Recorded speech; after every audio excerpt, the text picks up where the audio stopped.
Hello people, my name is Swati और मैं एक यूपीएससी एस्पिरेंट हूँ और मैं टॉपर नहीं हूँ। ओके, मैं और ना ही मैं 12 से 14 घंटे रोज़ की पढ़ाई करती हूँ।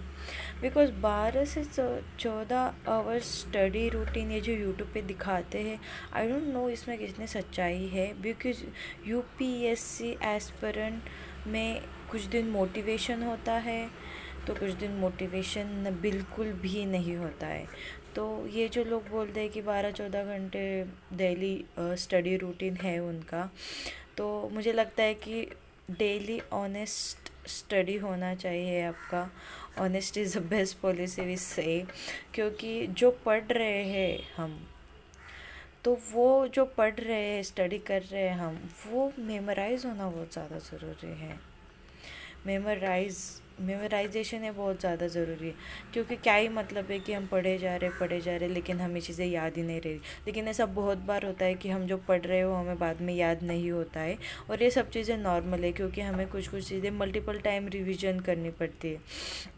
ठीक है, मल्टीपल टाइम रिवीजन करनी पड़ती है हमें, और हमारी एक रिवीजन की स्ट्रैटेजी होनी चाहिए। तो आई डोंट नो आप कौन सी रिवीजन की स्ट्रैटेजी फॉलो करते हो, पर there are multiple revision strategies are available, which is मतलब सबके लिए एक अलग अलग अपना रिवीजन स्ट्रैटेजी होगा, और सब लोग उस हिसाब से उसको प्रेफर करते होंगे डेफिनेटली। सो उसके लिए स्टेप्स होती है, ठीक है, रिवीजन के लिए। So the first step should be कि आप रीड प्रॉपर करो। ठीक है, आप रीड प्रॉपर करो। फिर उसके बाद में है सेकंड स्टेप, दैट आप मेमोराइज करने का ट्राई करो। तो आपने मेमोराइज कैसे करना, तो आपने जो रीड किया, suppose you read one paragraph, okay, and then आप उस बुक को बंद कर दो, और then try to remember what you read recently, okay. और नहीं, पूरा आपको याद नहीं करना है, जो जो भी मेन पॉइंट्स है आपको लगता है कि ये मुझे याद होने चाहिए, आपने वो हाईलाइट कर देने हैं, और वो हाईलाइट करने के बाद आपने बुक क्लोज करके उसे वापस याद करने का ट्राई करना है, ओके। तो अगर आपको कुछ चीज़ें याद नहीं हो रही होंगी तो just it's okay, it will be normal. But उसके बाद आप वापस से बुक खोलिए और वापस से उस पॉइंट को देखिए, ठीक है, और उसको याद करने का ट्राई कीजिए।